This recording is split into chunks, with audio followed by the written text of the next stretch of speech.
Welcome to the Runway, where we cover current events in crypto, Web3, and tech. It's Wednesday, February 14th. Let's take off. Happy Valentine's Day, guys. Let's move into our first article here.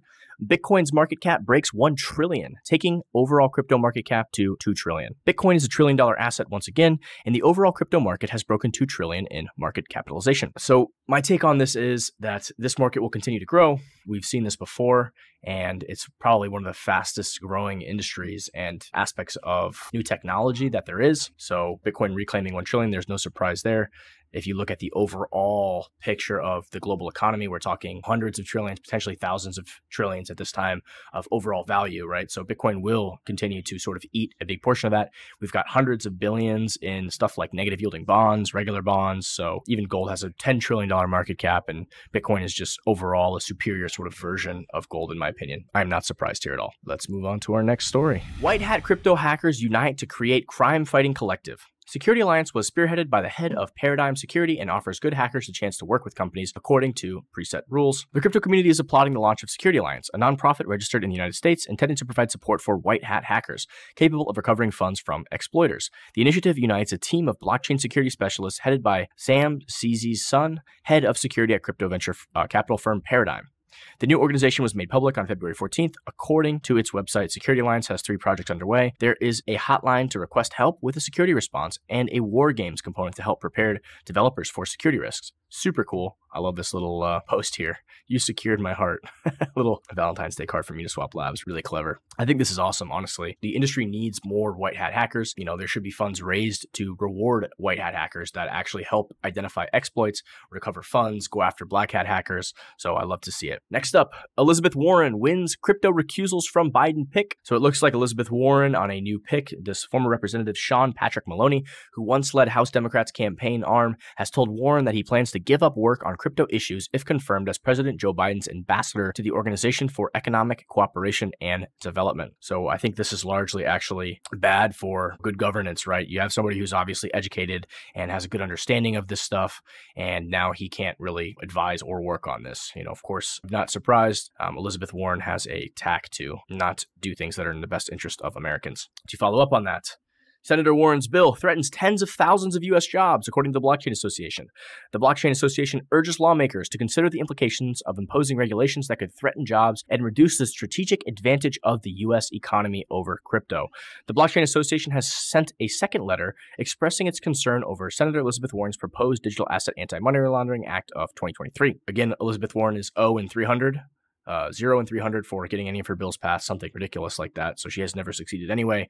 But there's no surprise here by me that we're potentially risking tons and tons of jobs by taking this sort of antagonistic action towards the industry. We've already seen tons of other nations and countries incentivizing employees, incentivizing developers, incentivizing talent to come to their shores. We've gone over, I think it was Taiwan and Hong Kong and Dubai, in the UAE, Japan, that want to attract talent to its shores to compete and to offer jobs and create value, tax revenue, business on their shores. So Senator Warren and this current administration is largely encouraging that flight of capital and strategic advantage, and it's sad. It's frankly very sad to see. So hopefully we get a new administration very soon. Ledger teams up with Coinbase for direct crypto buys via hardware wallets. The partnership simplifies the previously complex process of transferring crypto from Coinbase to Ledger Live. Ledger announced a strategic partnership with Coinbase, integrating Coinbase Pay into the Ledger Live app. This collaboration aims to enable users to directly purchase crypto on Ledger's hardware wallets, streamlining the process for users to transfer crypto and conduct transactions from their desktop or mobile device. Previously, crypto transfers from Coinbase to Ledger Live were complex and error-prone. With this new feature, Ledger users can directly receive crypto purchases from Coinbase on their Ledger device, retaining their preferred payment methods including ACH, Visa, MasterCard, and Maestro. Ledger highlighted in a recent blog post. This is nice to see, a nice integration, nice optionality for the market, allowing users the ability to purchase directly from Coinbase and have it go directly to a hardware wallet is a nice step and a nice thing for the industry. I know at our local meetup groups, we walk and coach tons of people through this, how to take true custody of their assets, right? So they're not relying on a third party like Coinbase or FTX or any of these different exchanges. You do not want to leave your funds custodied with a third party, right? The whole point of Bitcoin and the whole point of this industry in a lot of ways is that you have true digital bearer ownership of an asset. But what does that mean? Not your keys, not your coins, right? You want to truly hold those private keys. And with your Ledger hardware wallet, you have the ability to have your own private seed phrase, and private keys for all your wallets that nobody can take from you, nobody can freeze, nobody can stop. And that's the true beautiful aspect of this industry. Making that easier for people to self-custody, that's a good thing. And I think this will help streamline the process for a lot of people that we interact with to educate them and teach them about it and simply make it easier for them. Next up, 8.2 million residents in California will play a major role in determining future of crypto, says Coinbase. California's digital asset holders will play a big role in the future of the industry, according to top U.S. crypto exchange Coinbase. In a new company blog post, Coinbase notes that a 2023 survey from business intelligence firm Morning Consult indicates 8.2 million residents in California, 27% of the state's adult population, own digital assets. Nearly 80% of those digital asset holders say they would be more likely to support pro-crypto political candidates, according to new polling by research firm Taluna, which was paid for by Coinbase. Here are some interesting facts from this poll. In California, 78% of crypto owners believe policymakers should be supporting new, innovative, and disruptive technologies. They also would support candidates who say that a strong U.S. crypto industry will help future generations get ahead and increase access to wealth-building tools that the traditional financial system does not provide to many Americans. The Taluna polling shows 40% of California crypto owners are aged 18 to 34. Coinbase says younger generations in the U.S. have a larger appetite for digital assets than older generations. They grew up during the internet age and are comfortable adopting innovative technologies that make their lives easier. They want to see innovation continue so that they can move their money efficiently and autonomously without being weighed down by legacy financial institutions that define how their parents and grandparents manage their finances. Coinbase also says that nationally, the majority of younger generations in the U.S. favor candidates who support cryptocurrency. Nationally, a majority, 51% of millennials and Gen Z adults, say they are likely to support crypto-friendly candidates in 2024. These voters will make up a vocal minority in the next election, and by 2028, younger voters will represent a majority of American voters. So interesting trend here. People largely want more freedom to make decisions. So this is not surprising, right? People want more control over their finances. They want access to more products. And it's sad to say that what's happening in the US right now is not that, right? It's this limitation on this. CryptoPac jumps into Senate race opposing Katie Porter in California. A group called Fairshake recently revealed that it and two affiliated super PACs had amassed roughly 80 million combined in 2023. Now it's planning to deploy some of that cash. A group called Fairshake recently revealed that it and two affiliated super PACs had amassed roughly 80 million combined in 2023. Now it's planning to deploy some of that cash. The biggest name and the biggest spender of crypto money in the 22 election cycle is now awaiting his prison sentence for fraud and conspiracy, but new super PACs have sprouted up as the successors to the collapsed Sam Bankman-Fried empire, and they are making their first big bet of the 2024 election cycle, trying to crush Representative Katie Porter, a Democrat running in next month's California Senate primary. Kind of follows up on what we were just looking at in California and what the thoughts were from voters. They do some kind of runoff here. There's multiple characters in this race, like this Adam Schiff, the Shifty Schiff guy, a couple other Democrats, and then a Republican in Steve Garvey, former baseball player. So I guess whoever finishes the top two out of those 4 or 5 candidates will proceed to a runoff vote. They're accusing this Katie Porter of taking campaign cash from other industries and misleading the state about her record, saying Katie Porter says one thing and does another. I couldn't quite get out of this article what this has to do with cryptocurrency or Web3. I even asked this little perplexity tool that I was showing you guys, this little extension that can use like GPT-4 to analyze the page. And I basically said, why is Fairshake campaigning against Katie Porter? Because I read through this a couple times and I couldn't figure out what she did that had to go against crypto or have anything to do with Web3. And it looks like it basically just said Fairshake's opposition to Porter stems from accusations that she has taken campaign contributions from various industries while allegedly misleading the public about her record. Would like to know a little bit more details here, but kind of strange. Next up. The lowest hanging fruit of crypto legislation still seems like a pipe dream, with the House stuck on a stablecoin deal. No surprise here in election year for me. There's a lot of people optimistic that this deal would get done.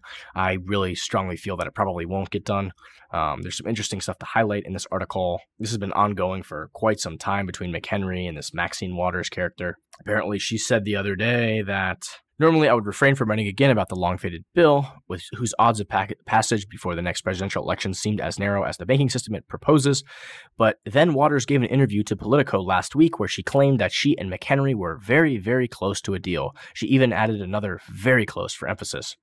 So many people were kind of excited about this, but it seems like If I remember correctly, she did this in the past where she agreed that they would make a deal by this certain date, and then, she didn't get the deal done. So she's just constantly, delaying and lying. And I'm not surprised at all to see that there. Waters may have overstated the situation. One source working in DC crypto policy told me there are still a bunch of issues to deal with. Another told me that McHenry and the Federal Reserve were not close on a deal. It's looking less and less promising as each day goes by, they said. McHenry's office did not respond for a request to comment. So I would be very surprised if we are able to get something through here. It's interesting to see Richie Torres' take here because he's been a vocal proponent of the industry and someone, a powerful ally in the Democratic Party for crypto and Web3, where he says, I checked in with Richie Torres, the second-term congressman from the Bronx who bucked with Democratic leadership and voted for the Stablecoin Bill last July. We in Congress have a self-destructive habit of deferring to agencies so excessively that we essentially have given them veto power over our legislations, he told me over text. The Treasury and the Federal Reserve should surely have a seat at the table, but neither should be given veto power over a bipartisan compromise. I could not agree with this analysis more. I mean, it's really disgusting to see the swamp involved with so many of these bills on such a deep level. I mean, these swamp organizations and all these different agencies that have been here, they are really should not be passing legislation or really deciding on whether legislation gets passed. I mean, this whole concept is ridiculous. This is what we have Congress for.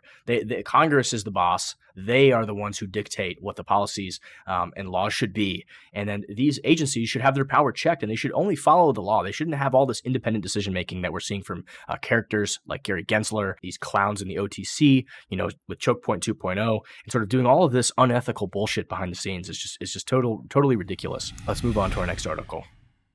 Bitcoin miners to get instant non-custodial rewards via Lightning Network. Titan Lightning disrupts Bitcoin mining with instant rewards and democratizes access via Lumerin hash power marketplace. So this is super cool. I know that there are a couple hash power marketplaces. One is called NiceHash, but this idea of commoditizing Bitcoin hash rate and allowing miners to sell that hash rate in advance to lock in a price, right? We see this with other advanced industries, whether it be corn or wheat or oil or whatever. We had this sort of commodity marketplace where producers of the supply can sell that commodity, or they can sell the production of that commodity so they can have consistent pricing. And it allows speculation for traders and for people, maybe for a group of investors who believes that over the next year, Bitcoin hash rate will be worth more, or they might believe that, for different commodities, they might believe that corn will be important. So they want to buy corn production for a year. And this allows the business itself, who actually is doing the work and providing whether the hash rate or the corn itself, they know exactly what the price is going to be, right? They don't want to deal with the uncertainty of the risk of maybe the price goes up or the price goes down. They're in profit, they're out of profit. It gives them this sort of concept of a consistent paycheck, so they know what they're making, and they're willing to give away a little bit of that upside for that consistency so they can plan out their business over the next year, 2 year, week, however long that commodity contract is. It's also cool to see that with every Bitcoin block that a pool finds, that it's able to sort of pay out here to each individual miner on the Lightning Network. They're using sort of an L2 here to pay out in real time, to stream Satoshis to every individual miner's wallet. So very cool. Very, very, very, very cool. Next up, Chinese Bitcoin mining companies flocking to Ethiopia for cheap electricity, drawn by the country's low-cost hydropower and favorable climate. According to a recent Bloomberg report, the migration comes as China cracked down on crypto mining in 2021, forcing companies to seek alternative locations. While Ethiopia officially bans cryptocurrency trading, it legalized Bitcoin mining in 2022, opening the door for Chinese investment. Bloomberg investigation revealed that 19 out of 21 companies partnering with Ethiopia's power monopoly are Chinese. Ethiopia's appeal lies in its abundant hydropower, which powers 92% of its electricity grid, despite nearly half the population lacking access. Its temperate climate also reduces cooling costs considered to hubs like Texas, the current U.S. mining leader. However, some miners resort to disguising their operations as factories or agricultural projects to bypass regulation and secure electricity without official approvals. This strategy comes with risks, as similar setups in Iran and Kazakhstan face sudden government shutdowns. So I know a lot of miners, when China did their ban, a lot of miners sort of went off for a little while. A lot of them have already set up shop back inside China despite the ban. A lot of them went to Kazakhstan, and now we're also seeing Ethiopia benefit from that, right? We saw a lot of miners went to Texas, so banning mining where you're locally is not going to stop the Bitcoin network.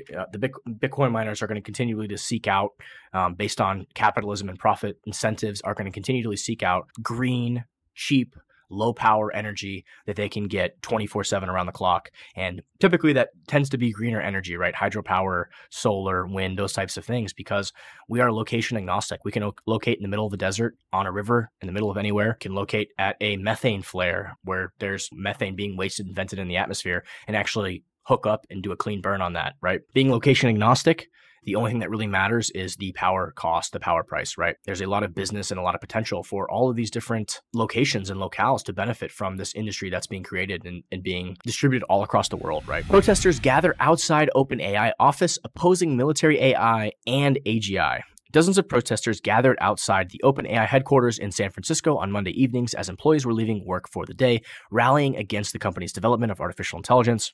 The collective's message was clear from the onset: halt the development of artificial intelligence that could lead to a future where machines surpass human intelligence, known as artificial general intelligence, and refrain from any further military affiliations.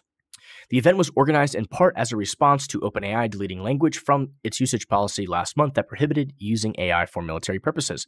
Days after the usage policy was altered, it was reported that OpenAI took on the Pentagon as a client.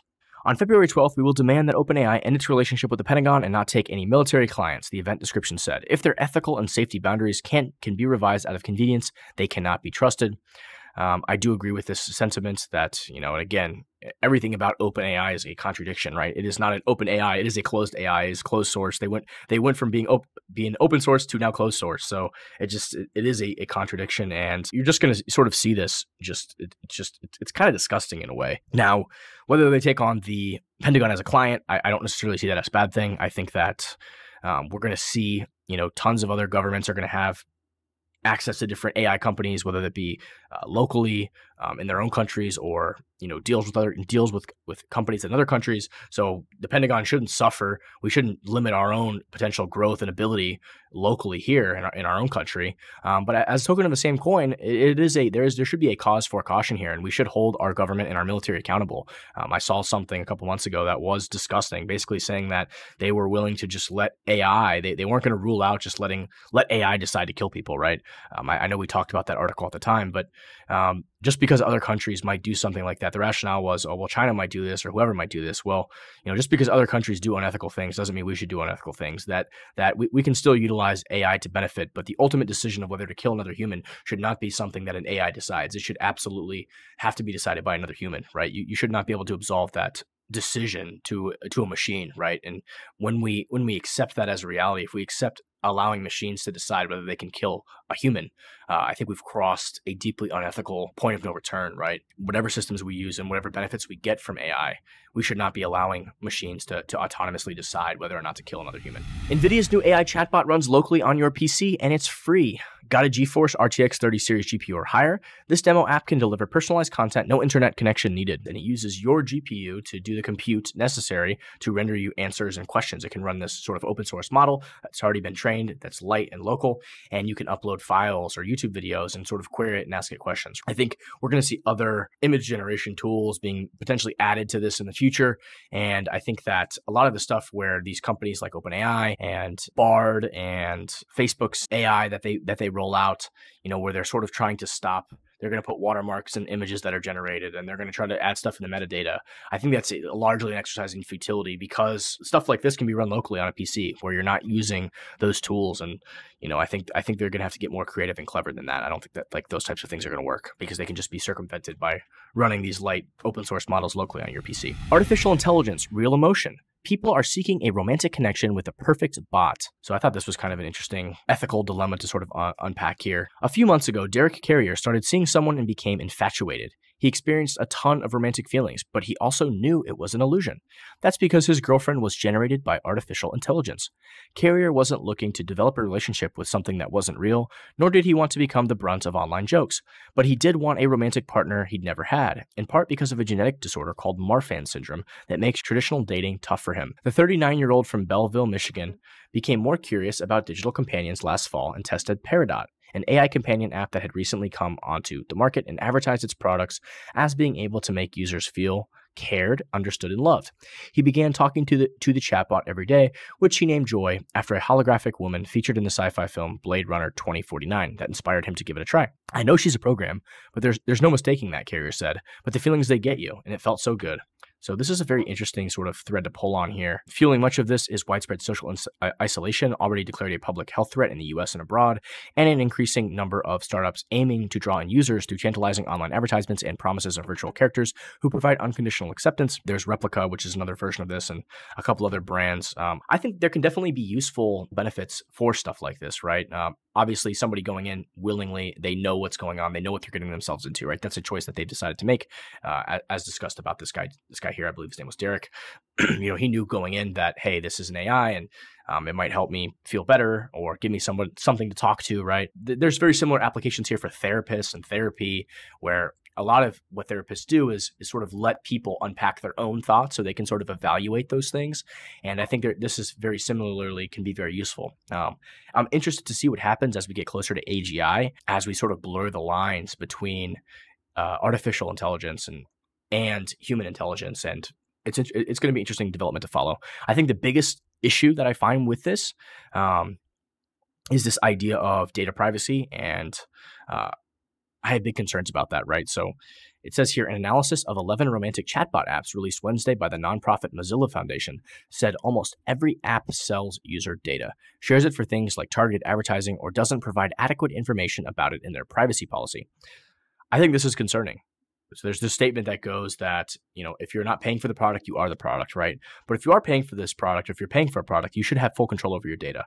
You shouldn't give up your data, and they shouldn't be able to sell it. And a lot of this, especially with something so personal as a romantic partner or, a therapist or somebody you're talking to here, that data is valuable and data is important. You don't want your private data being sold and packaged and exploited to a million different companies. I will wrap that one on that note, and we will go on to the next story. Microsoft and OpenAI say hackers are using ChatGPT to improve cyber attacks.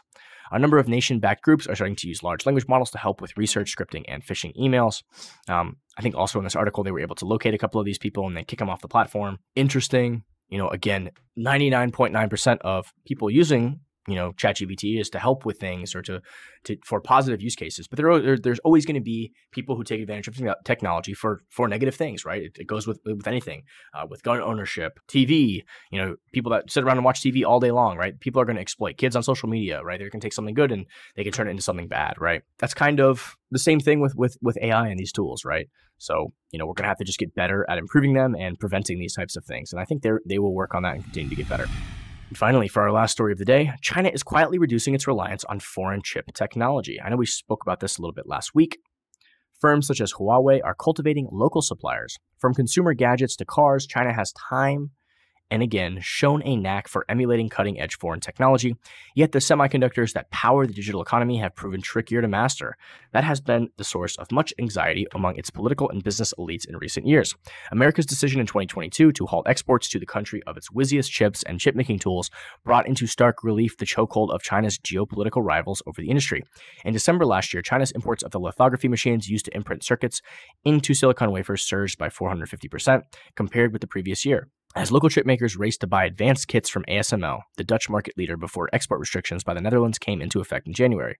Although the Chinese government has been splashing subsidies on its domestic chip industry for many years, mounting concern over the trade restrictions being imposed by America and its allies have led it to double down on the effort. So they've been throwing a lot of money at this problem for years to try to cultivate this sort of cutting-edge intellectual and technological innovation that needs to be sort of done here. As far as I've seen, they haven't really had a breakthrough like sort of TSMC or anything on that level. I fully anticipate this to sort of continue, right? Because I think it's just China's been very good at copying and stealing intellectual property and capitalizing on that. But do they really have the knowledge to take something so cutting edge and do it at a high level to compete with basically the state of the art right now at the elite levels of technology and the elite levels of scientific innovation? I feel like, part of American culture has historically, and we're seeing sort of a pushback against that right now by the current administration, but historically we've been the innovator of the world. Free market capitalism has sort of incentivized people to take risks and buck the system and create and develop and build the newest, hottest, coolest things, right? Let's move on to some Twitter takes.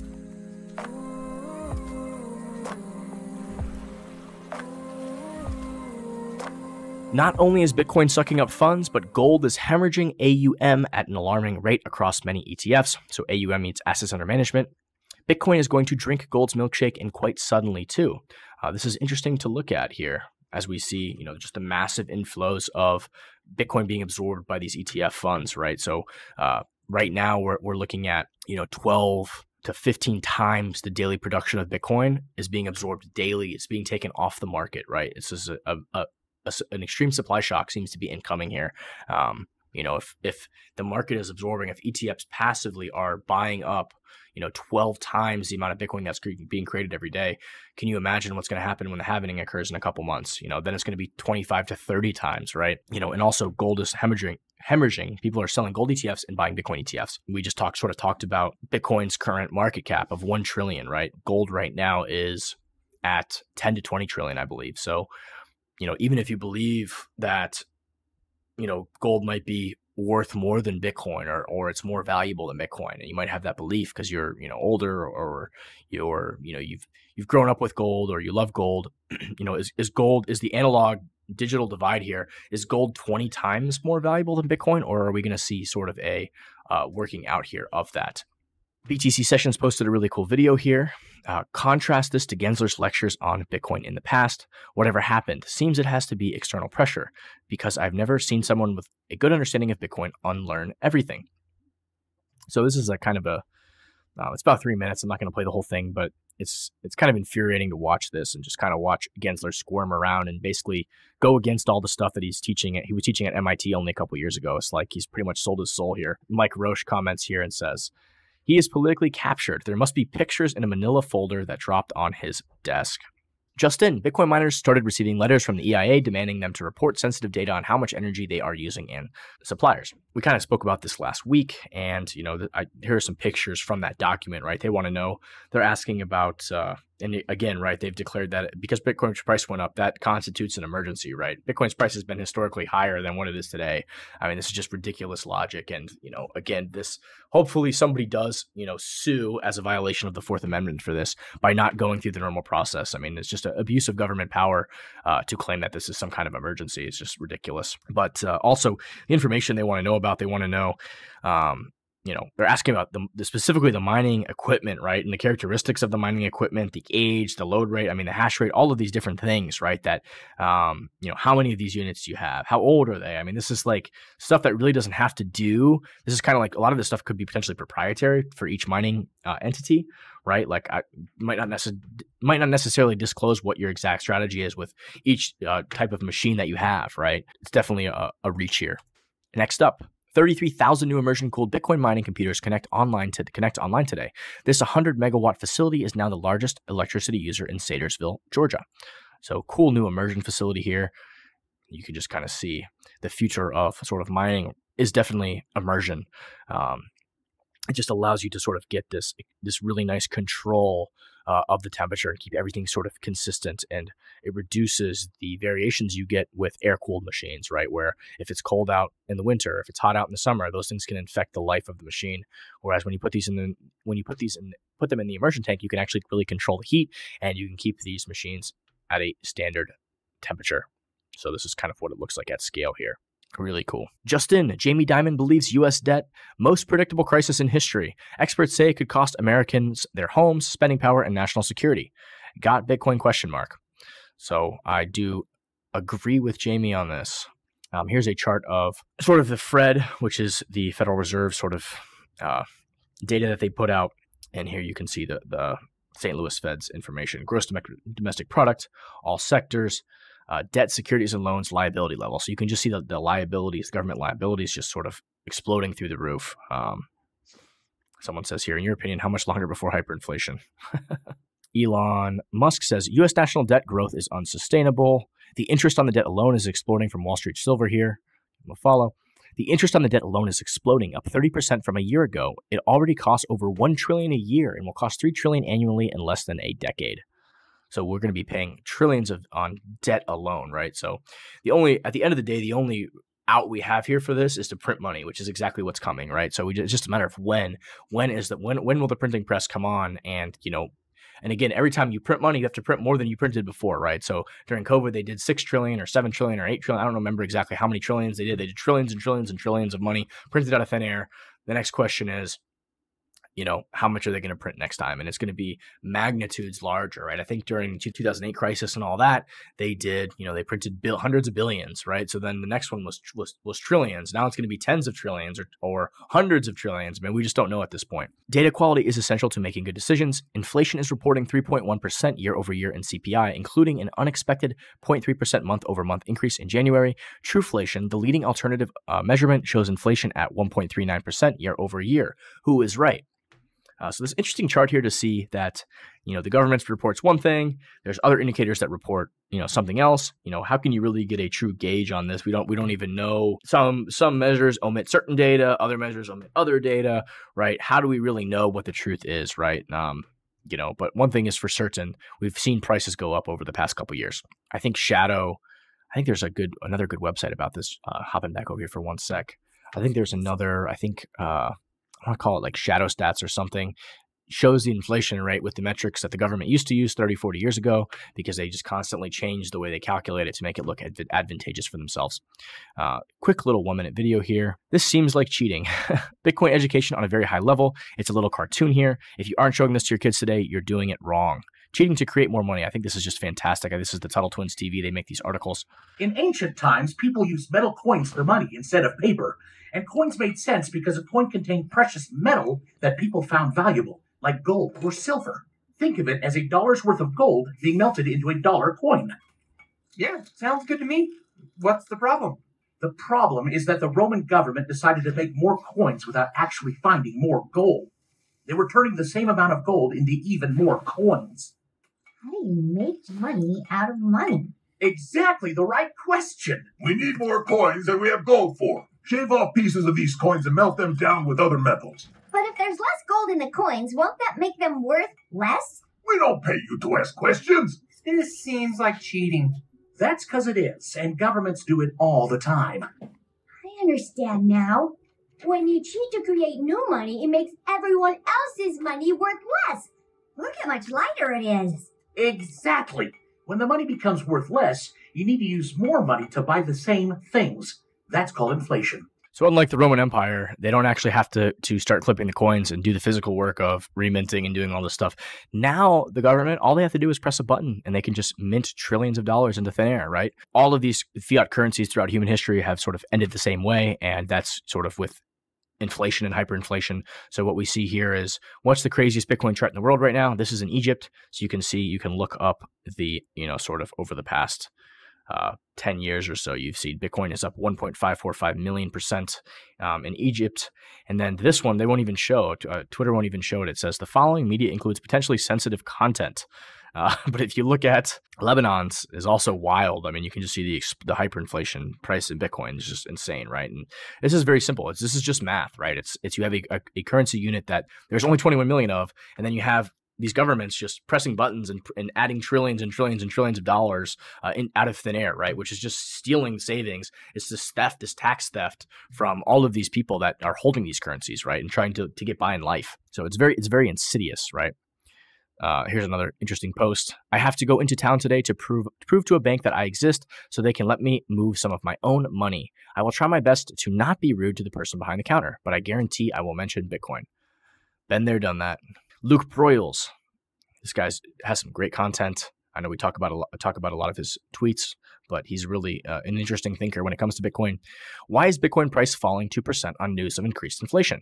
Market perceives as a higher inflation report as more tight Fed for longer, therefore less printed money, therefore less USD chasing scarce assets. In other words, this is your opportunity to capitalize on short-term horizons. So interesting thought assessment here, right? So when inflation going up, Bitcoin goes down, well, that's because that the government is going to basically not print new money and not go into QE and doing all this stuff as quickly, right? They're not going to lower interest rates and start printing and doing this stuff, right? Once they do print, and it is inevitable that they have to, the question is just when, scarce assets, we're going to have asset inflation, right? Which is what we historically have had. That's why property goes up in value. That's why all these things go up in value over time, because they keep, there are fundamental reasons for those things to go up to value. But a big part of it is this idea of asset inflation where, people have nowhere to park their money. They don't want to leave it in fiat because they keep printing it and they devalue it and it purchases less stuff. So they buy assets. And this disproportionately sort of benefits wealthier people who, are able to accumulate assets because they have disposable income. Whereas the poorest people, are the last ones to sort of get the benefit of this because their wages go up at the very end of all of the stuff in the market being repriced. And that we've discussed that at length too, and it's called the Cantillon effect. Finally, I will leave you guys out on this note. Today was the first day in human history that the runoff water from the back of Idaho's tallest mountain was used to mine Bitcoin. Today, we turned it on. That's all, guys. Stay safe, stay blessed. Happy Valentine's Day. Never stop learning and keep an open mind. Thanks for listening.